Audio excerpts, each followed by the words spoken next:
আজকে রাতে বার্সা এবং অ্যাথলেটিকো মাদ্রিদের খেলা দেখছিলাম। তো খেলাটা দেখে অনেক মজা পাইছি। তো অ্যাথলেটিকো মাদ্রিদের কোচ কেন তরমুজ ব্যবসায়ী বলছিল, এর তথ্য রহস্যটা আমি বুঝে পাচ্ছিলাম না যে কেন তরমুজ ব্যবসায়ী বলছিল। তো আজকে বুঝতে পারলাম। তো বার্সা আর অ্যাথলেটিকো মাদ্রিদের খেলাতে তরমুজ ব্যবসায়ী অ্যাথলেটিকো মাদ্রিদের কোচ বার্সেলোনা ও অ্যাথলেটিকের খেলাতে যে মাঠটা ব্যবহার করছিল তা ভেজা মাঠ। আর ভেজা মাঠে বার্সেলোনা যে প্রক্রিয়ায় খেলে, অর্থাৎ টিকি টাকা ছোট পাসিং পদ্ধতি, এটা খেলতে অনেকটাই সমস্যা হয়। তো অ্যাথলেটিকো মাদ্রিদ এই গেমটাই প্রথম চাল খেলেছিল। তো বাদ বাকি সবই ঠিক ছিল। তো বার্সা এই অ্যাথলেটিকো কোচের এই চ্যালেঞ্জের ভালোই মুখোমুখি হয়েছিল, ভালোই সমস্যায় পড়েছিল।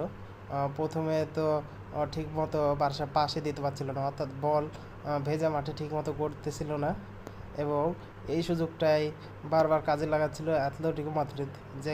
তার ফলশ্রুতিতে অ্যাথলেটিকো মাদ্রিদ প্রথমার্ধে একটি গোল এবং পরে আর একটি গোল, মানে প্রথমে 2-0 গোলের লিড নিয়ে নেয়। এর পরবর্তীতে বার্সার কোচ দুটি চেঞ্জেস আনে, এরপরে খেলার মোড় ঘুরে যায়। প্রথম গোলটি শোধ করে এবং তার কিছুক্ষণের ভিতরে আরেকটি গোল শোধ করে বার্সেলোনা। তো বার্সেলোনা আবার তাদের মূল খেলাটা খেলেছে 80 মিনিটের পরে। 80 মিনিটের পরে বার্সা যে খেলেছে তা গোটা 90 মিনিটের 80 থেকে 90 মিনিটের ভিতরে বার্সেলোনা যেই পারফরমেন্স দিয়েছে তা গোটা ম্যাচে দিতে পারেনি। এই 10 মিনিটই খেলেছে বার্সা, আর বাকি 80 মিনিট খেলেছে অ্যাথলেটিকো মাদ্রিদ। লামিন ইয়ামাল তো গতানুগতিক ছন্দেই ছিল।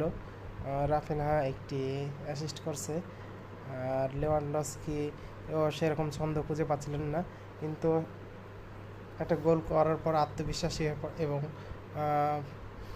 পেদ্রিও ভালো সার্ভিস দিয়েছিল, কিন্তু ভেজা মাঠের জন্য কেউই সেভাবে সাফল্য দেখাতে পারছিল না। কিন্তু শেষে 10 মিনিটে এসে বার্সা যে কাউন্টারগুলো করে, এতে 4-2 গোলের একটা সুন্দর জয় ছিনিয়ে নেয় অ্যাথলেটিকো মাদ্রিদে।